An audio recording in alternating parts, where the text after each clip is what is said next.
Hi, I'm Carrie McCuistion, and today I want to talk about the ACTFL Proficiency Guidelines. ACTFL is the American Council on the Teaching of Foreign Languages, and you can spell it out or you can also call it ACTFL. And they have different tiers that they've developed guidelines for proficiency with language. They have distinguished at the top, which this is the diagram they've provided. They have distinguished followed by superior, then advanced, intermediate, and novice. And advanced, intermediate, and novice all have high, mid, and low tiers for proficiency. And it's a helpful tool for us to be able to assess where a student is or where we are in our language skills. And when you can assess your language skills, you can improve your language skills. Sometimes they can be a little bit confusing. The guidelines have a lot of words in the detailed parts. So I'm going to just talk briefly on things I use to help me keep novice, intermediate, and advanced separate. And so far for me, the key that I've found in speaking, writing, listening, and reading is paragraphs, sentences, and words.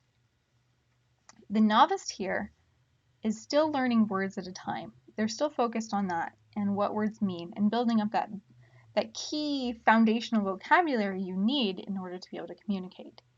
Intermediate has learned sentence structures.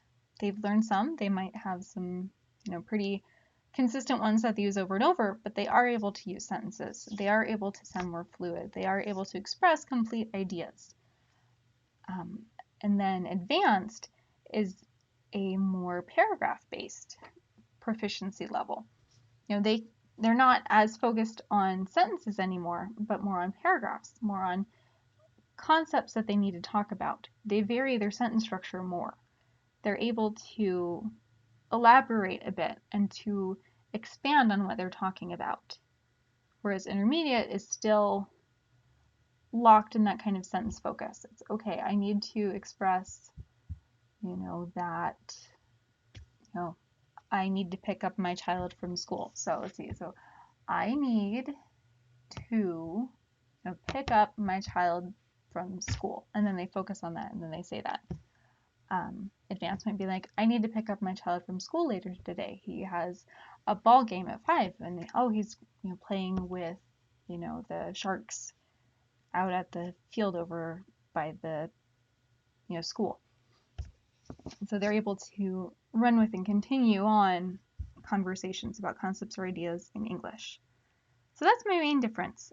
And one thing that's helpful for keeping in mind the differences between high and low, because they are really similar. Novice high and intermediate low have a lot of similarities. Same with intermediate high and advanced low. You can even see on the diagram here that they have some color bleed in from the other tiers. So those can be a bit tricky to assess. But what I've found is sustainability. How long can someone keep talking in sentences as opposed to words? How long can someone keep going with paragraph sorts of conversations and concepts versus sentence ones? And if they can keep that up, even if they've got some errors here or there, if they can sustain that, then they're more in the higher tier. Then they're more intermediate low as opposed to novice high. If they can't sustain it, well, then they're still in the lower tier. So anyway, that's what I've found so far in studying about these different tiers. And I find this kind of assessing really fascinating and really helpful.